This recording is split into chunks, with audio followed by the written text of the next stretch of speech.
गौरी श्रीवास्तव हत्याकांड। उत्तर प्रदेश के लखनऊ में अमीनाबाद की रहने वाली 19 साल की गौरी फर्स्ट ईयर एक लॉ स्टूडेंट थी और सोशल मीडिया पर कुछ ज्यादा ही एक्टिव रहा करती थी। ये अपने माता पिता की इकलौती बेटी थी, इसीलिए माता पिता ने इस पर ज्यादा बंदिशें भी नहीं लगाई। गौरी भी खुले विचारों वाली लड़की थी जो लड़कों से दोस्ती करती थी, उनसे मेल मुलाकात और हंसी मजाक करती थी। गौरी के पिता का नाम शिशिर श्रीवास्तव है जो अमीनाबाद के मेन मार्केट में इंटीरियर डेकोरेशन से रिलेटेड आइटम्स की दुकान करती थी। गौरी की मां का नाम प्रीति श्रीवास्तव था। माता पिता ने खुद ही लव मैरिज की थी, इसीलिए उन्होंने अपने बेटे को जरूरत से ज्यादा छूट दी। पर इसका नतीजा क्या निकला, इसे जानने के लिए आपको देखना पड़ेगा ये पूरा वीडियो। ये घटना 1 फरवरी 2015 की है, जब गौरी लगभग 12 बजे अपने पिता की जैकेट को ड्राई क्लीन कराने के लिए घर से निकलती है। साथ ही उसने अपनी माँ से कहा था कि वो आगे वक्त मंदिर होते आएगी, इसीलिए उसे थोड़ा टाइम भी लग सकता है। गौरी ने ड्राई क्लीनर्स के पास अपने पिता का जैकेट दिया, फिर वहाँ से चली गई। वो जहाँ जहाँ से होकर गुजर रही थी, लोग उसे देख रहे थे। इसी मार्केट में गौरी के एक रिश्तेदार की भी दुकान है। उन्होंने गौरी को आखिरी बार देखा था। साथ ही रास्ते में मौजूद सीसीटीवी कैमरे में भी उसे रिकॉर्ड कर रहे थे, लेकिन माँ गौरी का इंतजार कर रही थी। शाम के 4 बज चुके थे, गौरी नहीं आई। परेशान होकर माँ ने जब गौरी के पिता को फोन किया तो माँ ने बताया कि गौरी आपका जैकेट लेकर ड्राई क्लीनर के यहाँ देने गई थी, पर अभी तक नहीं लौटी है। कई बार फोन भी लगाया है, पूरी घंटी गई है, लेकिन उसने फोन भी नहीं उठाया।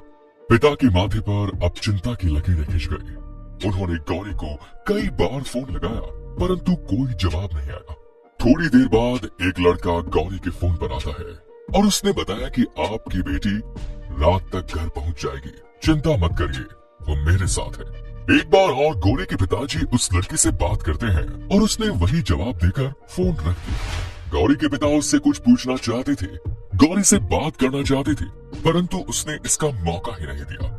लगभग 5 बजे गौरी के पिता घर आ जाते हैं। इस बीच वो दोनों लगातार गौरी के नंबर पर फोन करते रहे। इस बार गौरी की मां ने उस लड़के से फोन पर बात की। लड़के ने बताया कि वो गौरी के साथ है और वो दोनों इको पार्क में बैठे हैं।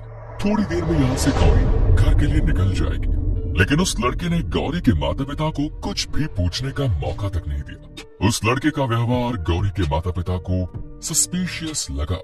थोड़ी देर बाद फिर उसी नंबर पर फोन किया गया तो उस लड़के ने फोन उठाया और कहा कि गौरी की तबीयत अचानक खराब हो गई है, वो उसे लेकर SPGI हॉस्पिटल ले जा रहा है, आप लोग वहाँ आ जाइए।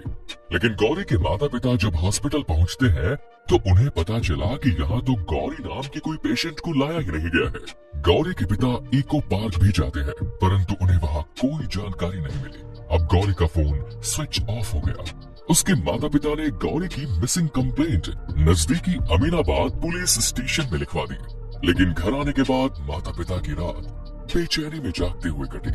अगले दिन 2 फरवरी को सुबह 7 बजे शहीद पथ पर रोड पर लोगों ने एक लावारिस बोरी देखी जिसे कुत्ते घेर कर खड़े थे।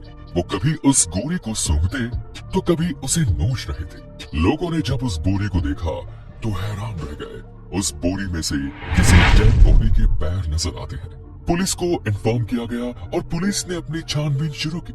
आसपास के इलाकों में कुछ और भी बोरियां मिली जिसमें डेड बॉडी के बाकी कटे हुए पार्ट्स मौजूद थे। पुलिस ने डेड बॉडी के सभी पार्ट्स को इकट्ठा किया और उन्हें हॉस्पिटल भेज दिया। डॉक्टरों ने जब उन सभी बॉडी पार्ट्स को प्रॉपर अरेंज किया तो समझ में आया कि ये डेड बॉडी किसी लड़की की है। लखनऊ जैसे शहर में इस तरह एक लड़की के कटे हुए बॉडी पार्ट्स मिलने की ये पहली घटना थी। इस घटना ने तूल पकड़ लिया और देखते ही देखते मीडिया पर ये न्यूज छा गई। इधर इस समाचार को देखने के बाद गौरी के माता पिता का दिल बैठा जा रहा था। अगले दिन 3 फरवरी को पुलिस ने उन्हें बुलवाया और डेड बॉडी के फोटोग्राफ्स दिखाए, जिन्हें देखने के बाद गौरी के पिता तो बेहोशी की सिचुएशन में आ गए, जबकि माँ वो तस्वीरें देख ही नहीं पाई।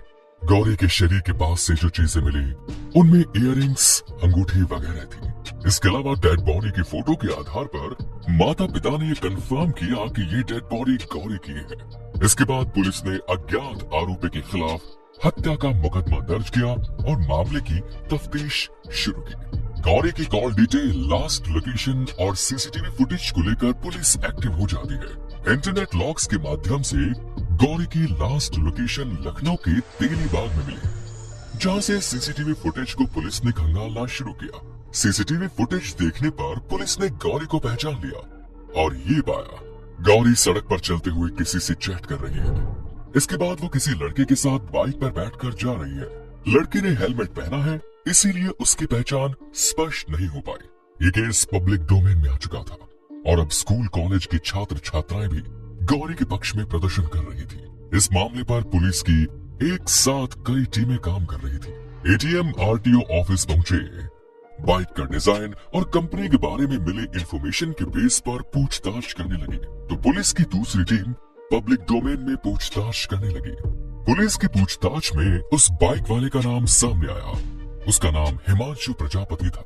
हिमांशु लखनऊ के तेली बाग इलाके में रहता था। राजस्थान के एक विश्वविद्यालय से बीकॉम की पढ़ाई कर रहा था, साथ ही एसएससी की कोचिंग भी। उसके पिता एक हॉस्पिटल एम्प्लॉय थे। पुलिस ने हिमांशु प्रजापति को जानने वाले लोगों को सीसीटीवी फुटेज दिखाया तो उन्होंने बाइक पर बैठे उस लड़के की पहचान कर ली। वो हिमांशु प्रजापति ही था। जब पुलिस उसके घर पहुंचती है तो वहाँ ताला लगा हुआ था। पता लगा कि उसके परिवार वाले मुंबई गए हुए हैं, लेकिन हिमांशु यहीं पर रहता है। फाइनली पुलिस ने हिमांशु को शक के आधार पर अरेस्ट किया। पूछताछ में पहले तो हिमांशु ने गौरी के साथ होने से इनकार किया, लेकिन तमाम सबूतों को सामने रखकर जब पुलिस ने पूछताछ की तो उसने एक्सेप्ट किया कि एक कॉमन फ्रेंड के जरिए इसकी और गौरी की मुलाकात व्हाट्सएप पर हुई। 1-1.5 साल से ये दोनों आपस में व्हाट्सएप पर कनेक्टेड थे। गौरी भी इसके साथ हंसी मजाक करती थी। इसे लगता था कि गौरी भी इससे प्यार करती है और ये भी उससे प्यार करने लगा। हिमांशु राजस्थान में रहकर पढ़ाई कर रहा था, लेकिन जनवरी 2015 में जब उसके घर वाले मुंबई गए तो छुट्टियों में ये लखनऊ के तेली बाग आ गया। यहाँ आने के बाद इसने गौरी को अकेले में अपने घर मिलने के लिए बुलाया। 1 फरवरी को गौरी जब मिलने आई तो इसने उसे अपनी बाइक पर बैठाकर घर ले आया। घर में बैठकर दोनों इधर उधर की बातें कर रहे थे। इसी बीच हिमांशु ने गौरी का फोन मांगा, परंतु गौरी ने फोन नहीं दिया। आगे चलकर हिमांशु ने उसका फोन छीना, फिर उससे पासवर्ड भी पूछा।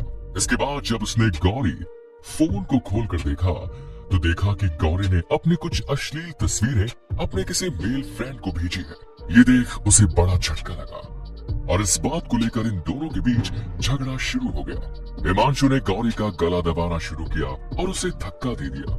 गौरी पीछे की तरफ गिरी और फिर नहीं उठी। हिमांशु को लगा कि वो मर गई है। इसके बाद हिमांशु घबरा गया, घर में ताला लगाकर निकल गया। कुछ देर बाद वो वापस आता है तो उसका एक दोस्त भी साथ में था। दोनों काफी देर तक घर के बाहर बातचीत करते रहे। इसके बाद उसका दोस्त चला जाता है। फिर हिमांशु बाजार जाता है। वहाँ से उसने एक लकड़ी काटने वाली आरी और कुछ बोरे और बाकी का सामान खरीदा। इसके बाद घर में पड़ी गौरी की बॉडी के पास आता है। उसने बॉडी के टुकड़े टुकड़े करके बोरियों में भरना शुरू किया। इसी बीच जब गौरी के माता पिता का फोन गौरी के मोबाइल पर आता तो ये उन्हें बातों में उलझा देता था। रात में कई बार बाइक के चक्कर लगाते हुए उसने गौरी की डेड बॉडी को बोरी में भरकर शहीद पथ रोड पर अलग अलग जगह ले जाकर डंप कर दिया और घर में आकर सो गया। पोस्टमार्टम रिपोर्ट और हिमांशु की बहन के आधार पर यह पता चला कि गौरी की मौत शॉक ब्रेन हेमरेज और खून बह जाने के कारण हुई। जब हिमांशु उसे आरी से काटने जा रहा था तब वो कोमा में थी। फरवरी को जब हिमांशु के घर वाले आए तब जाकर उन्हें पता चला कि उनके बेटे ने घर में क्या कांड कर दिया है। 8 फरवरी तक पुलिस ने इस केस को सुलझा दिया। पुलिस ने हिमांशु और उसके दोस्त को अरेस्ट किया। बाद में अदालत ने उसके दोस्त को छोड़ दिया। फिलहाल हिमांशु जेल में है और उस पर कानूनी कार्यवाही चल रही है। ये कहानी अल्ट्रा मॉडर्न लड़कियों को सतर्क करती है।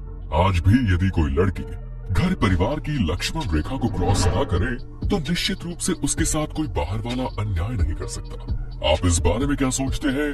कमेंट्स में जरूर बताएं।